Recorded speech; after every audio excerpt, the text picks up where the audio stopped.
Well, hello there, travelers. Welcome to today's video. Today we're doing something yet again a little bit different. I have a feeling I'm saying that a lot this week.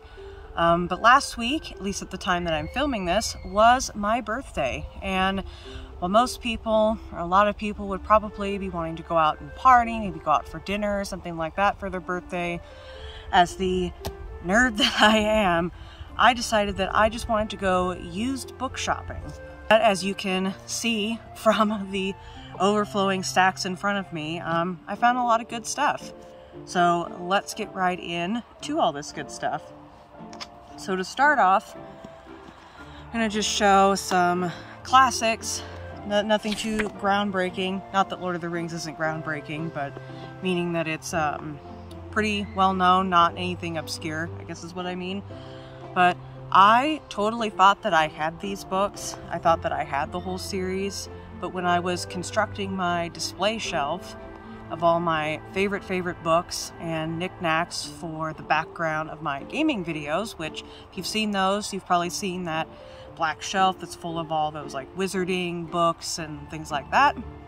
And I noticed that these were missing from my collection. Luckily, I at least now have part 3 and The Hobbit, and hopefully I will be able to find more. I'm guessing that the reason I don't already have these is because when I first read these books, I was actually in elementary school, so I probably checked them out from the library. And I think a lot of the other books that I own happen to be gifts from, you know, friends and family that knew that I'm a total book nerd. And for some reason, never got these, so at least I'm starting my Lord of the Rings collection now. So one series that I'm actually really excited about, who am I kidding? I'm excited about all of these, is this Book of Swords. So there's actually 12 of these guys. I was able to find 4 of these, and what really intrigued me about them is, first of all, that there were so many, and at this particular used bookstore that I went to, there were a lot of books by this author, hopefully I don't butcher this, Fred Saberhagen. And the cover art, no, you're not supposed to judge a book by its cover, but I definitely do. So we'll start with book 1. We've got the sword on the front. And at least on these editions of the books, I don't know if there's another edition of the books that had more description of the storyline. There's not a whole lot of, I guess, description of what it was about. Luckily, Google is a thing, and I would read the review that got me to actually buy these, but I'm using my phone currently to film this, so maybe I'll insert a voiceover of me doing that. But essentially what these books are about is there are 12 swords that were forged by a god named Vulcan, I believe was the name. And there's a whole pantheon of like gods and goddesses. But what really enticed me is that while this is kind of your, I think, typical fantasy setting or story, it's actually set in like a futuristic time that's like, I think the person that reviewed said 50,000 years into the future, like compared to our world. And I think that's really unique. I guess other than Harry Potter, technically, most of the books that I've ever read that have to do with anything like fantasy related that has magic involved usually is set in like medieval, middle age kind of times. And I think that's unique to have something that's based either in the future or just farther along on the timeline. But this still includes magic and maybe not more futuristic inventions, if that made any sense. Hopefully that made sense. So I am excited to read these. I'm also looking for R.A. Salvatore books, the like Dungeons and Dragons based series, which I've got some of those or some related to that over here that we will get to. Actually, why don't I just go ahead and do those next? So, the thing I think that I was the most excited about was finding these guys. So I know these aren't like the regular books, but these are, hopefully it's showing up well enough with like the glare of the sun, but there's a few scratches on the cover, but other than that, this book looks like an almost flawless condition. And the price made me almost myself because it was so good. These were only $1 a piece. In fact, all of the books at this particular bookstore that I went to were only $1 a piece, except if they were more like magazine type books. Some of them were a deal where they were 3 for $1. Yeah, super awesome prices at the Yardbirds in like Chehalis, Centralia, not to be confused with Sunbirds. But yeah, super excited. Probably won't get to read these until I read more of the like full-length books, but really excited to try out maybe drawing some of the art. I might do that anyway and just try not to read any of the actual stuff in here, and so most of the books that I found are either in the S's and T's, because I was looking for either Tolkien, looking for the Lord of the Rings books, or looking for either Sapkowski, if that's how you say it, the author of the Witcher books, or Salvatore, looking for the Forgotten Realms and any of the other books related to that of the Dungeons and Dragons series books. So yeah, I think pretty much all of these have authors that are S's and T's. I really was tempted to just start in the A's and work my way down, but the 2 bookstores that I went to had an overwhelmingly great stock, and I already spent probably 5 hours looking through books and trying to not buy up the entire store, so yeah, it's probably good I only stuck to 2 letters. Anyway, next books I got were by R.A. Salvatore, but not part of the actual, at least I don't think, part of the actual like Dungeons and Dragons, or at least that related series, like not part of the Forgotten Realms or anything like that. So this one is The Dragon's Dagger, and I figure anything by this author I'm going to like, and I might as well pick up. So this one in particular is part of the Spear Wielder's tale. And this is a sequel, so unfortunately I can't start reading this one yet.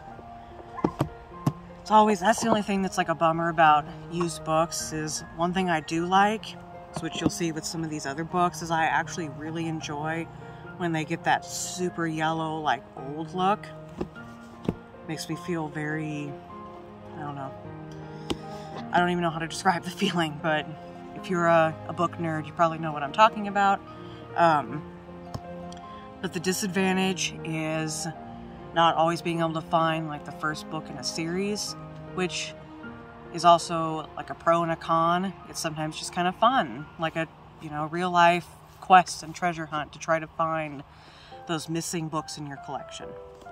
Anyway, so the next book that I got is part of, let's see, it's the Saga of the First King, and this is The Ancient. I believe that this one also, does it say? This is another one that I had to actually look up the description about it. This one might have been a first one. Now I'm not sure. Anyway, I'll have to look that up and put that somewhere on screen. So those are all the books that I got from R.A. Salvatore. So this looked really intriguing. It kind of reminds me of like a Wood Elf, maybe an Altmer. So I'll read the back of this. It says, the world of Kareth has been bereft of magic since the end of the devastating wars that killed off the Mageborn. and destroyed all connections between the gods and the many races native to the land. Warlike Galdarkins, peaceful dwellers, Kernan tradesmen and merchants, and brutish Bulgars managed to coexist after the Mageborn Wars, until exiled from their own world by a sorcerer's act of war. The Valiners mysteriously appeared on Kareth. The Valiners have used their own unique talents to gain power over the races native to this world, and to create magical ways that remold Kareth forever. But now their war has followed them, ripping holes in the fabrics of both universes. The Valinars stand at a dangerous threshold, as old and new betrayals threaten the destinies of the people of the two worlds. Against this background of treachery and ever-shifting alliances, two star-crossed lovers, the half-breed Severin and the orphan goddess-touched Valinor Rivergrace, must flee the fury of a desperate ruler. The warrior queen Lariel, having accidentally revealed to Severin the forbidden powers that gained her the throne, has begun a vicious manhunt to destroy him. Severin and Rivergrace find no safe haven as the world's magic begins to disintegrate around them and the old gods wake. In the midst of this chaos, Severin is charged with finding the King of Assassins, a quest that may consume him, and only Rivergrace has any hope of discovering the means to save both Severin and the world she loves. So, the love story bit sounds a little bit corny, or not love story, love aspect, I guess. Part sounds a little bit, that part sounds a little bit corny, but the rest of it, I think, sounds pretty interesting. And again, this was from the store that had books for $1, so I thought that was well worth it. Unfortunately, this is book 3, and I could not find book 1 in that same store, so yet another one I will be looking for books 1 and 2 with. And I think, so the Forgotten Realms Omnibus is definitely what I was the most excited about in terms of, oh my gosh, I can't believe I found this type of thing. Especially finding it for such a good price. But I think the book, like, storyline that I'm actually the most excited about is this one. So immediately, the title actually caught me. It's called The Bard's Tale, The Chaos Gate. And what this is about is a dark elf. This is a different, universe, so I think they're just dark elves, not like Dunmer or anyway. But a dark elf that is necromancer turned bard, which I think that is an incredibly interesting story. Sounds like it could be humorous. And the actual back of the book says the dark elf, I'm not going to try to say the name because I don't know how to pronounce it. Once a necromancer who gained power by depriving others of their life forces, is now happy in the more peaceful role of bard. But shadows from his past linger. His dark elf clan sees him as the worst of traitors for daring to turn towards the light. They mean to take revenge. They create a trap, the Chaos Gate, a sorcerer's portal that is meant to draw him into their lands and into their power. Only Kevin, once his apprentice, now a full bard and count in his own castle, stands between the dark elf and certain doom. But can even the powers of bardic magic be enough to vanquish the darkness? So, yeah, it's a really, at least in my opinion, unique storyline, and gives me an idea for a Skyrim playthrough. Because if you've ever played Skyrim, you'll probably know that the Bards College was a huge letdown, and depending on where this story goes, I'm hoping that maybe I could find some mods and maybe try to reenact this story with the game.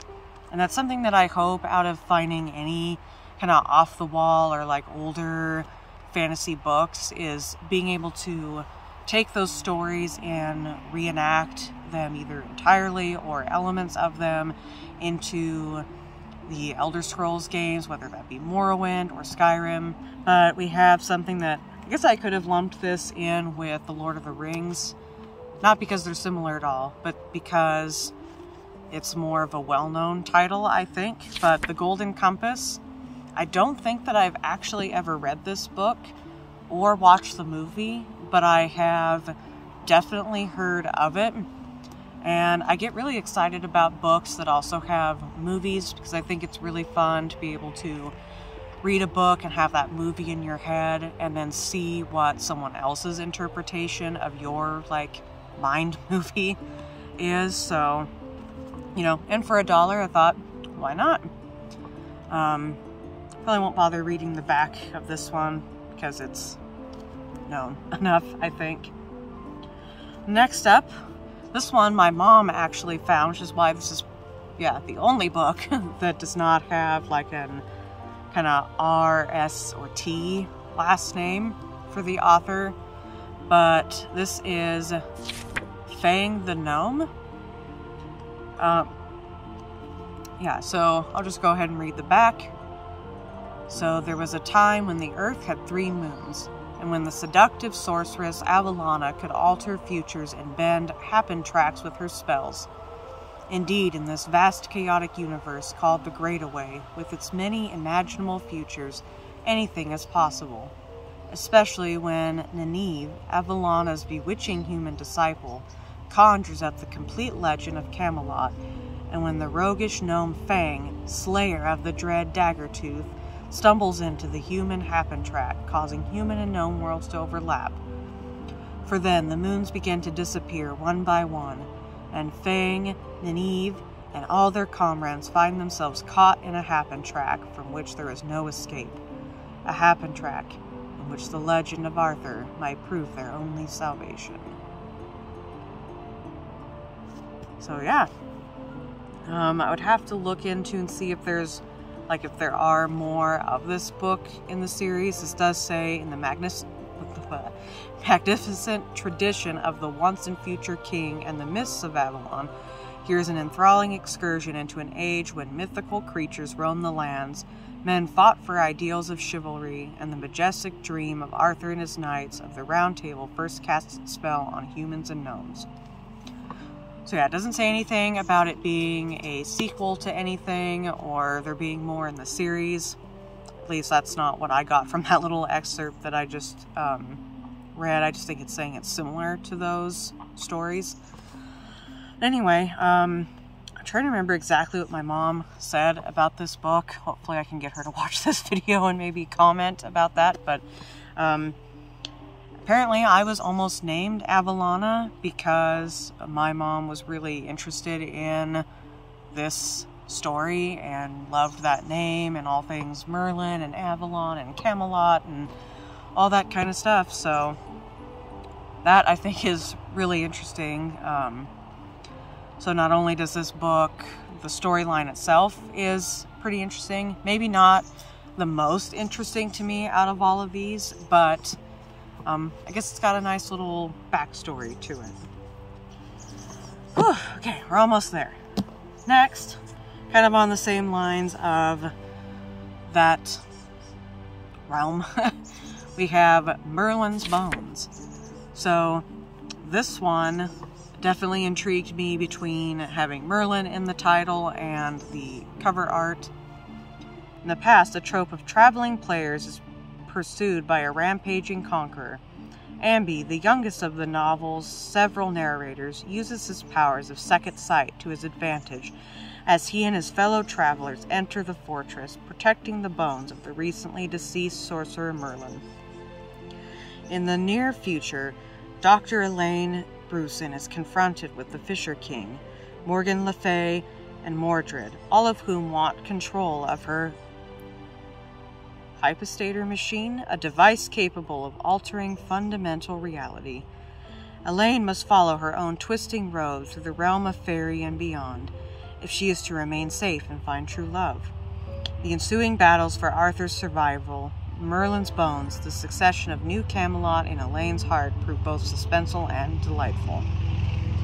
Yeah, I think that sounds like a pretty interesting story. This one, yeah, so this one is a series, but I was lucky enough to get book 1, and with it being about dragons, I of course can't resist.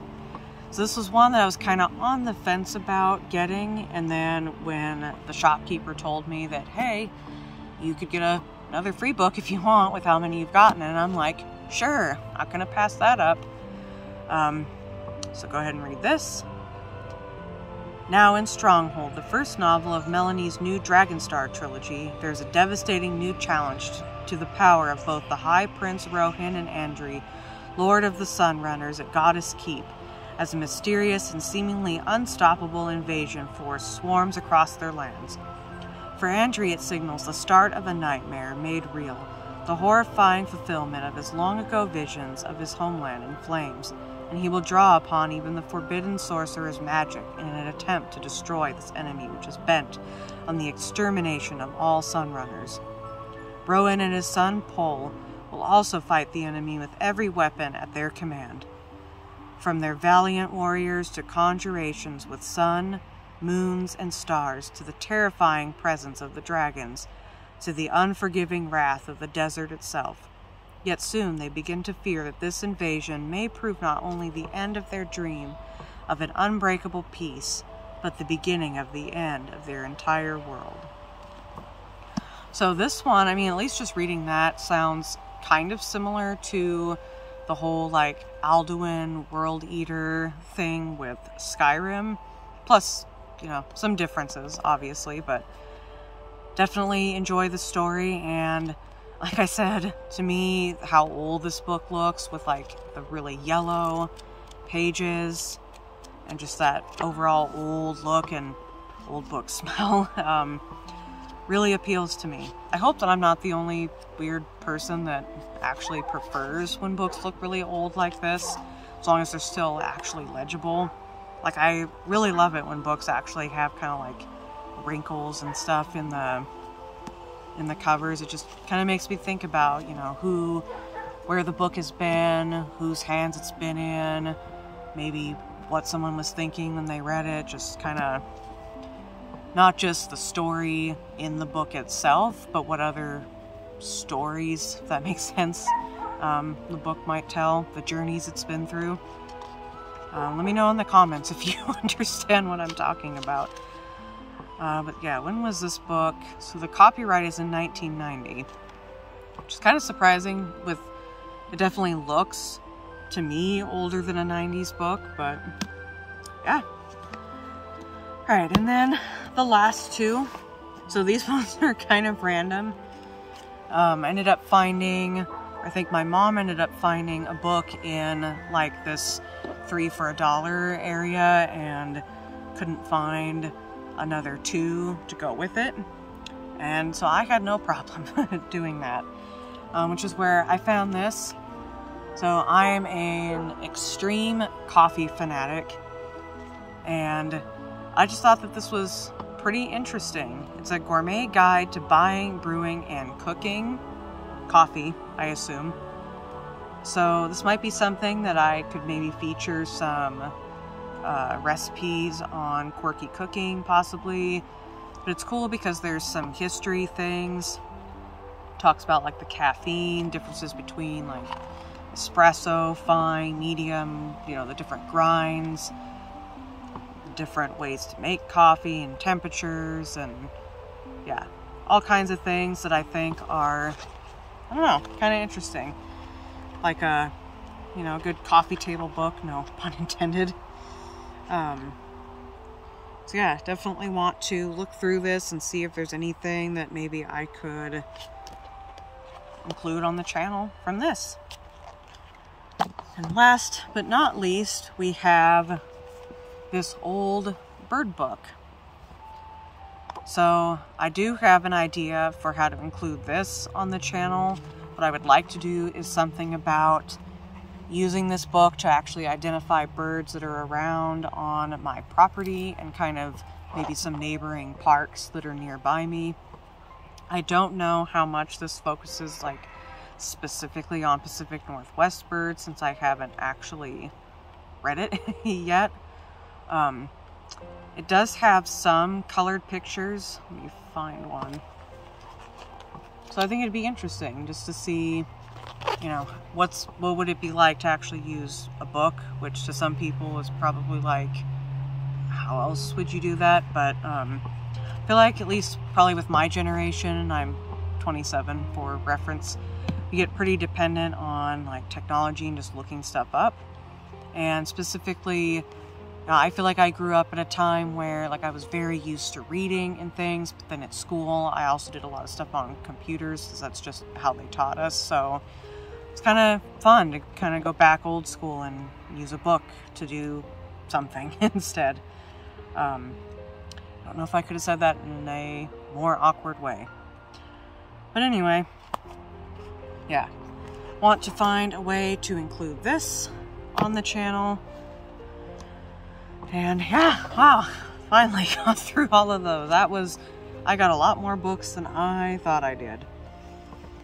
So yeah, I think if I ever go and get another haul of books, which I'm sure I will, I feel like it's kind of fun to just sit down and talk about books and read their backgrounds.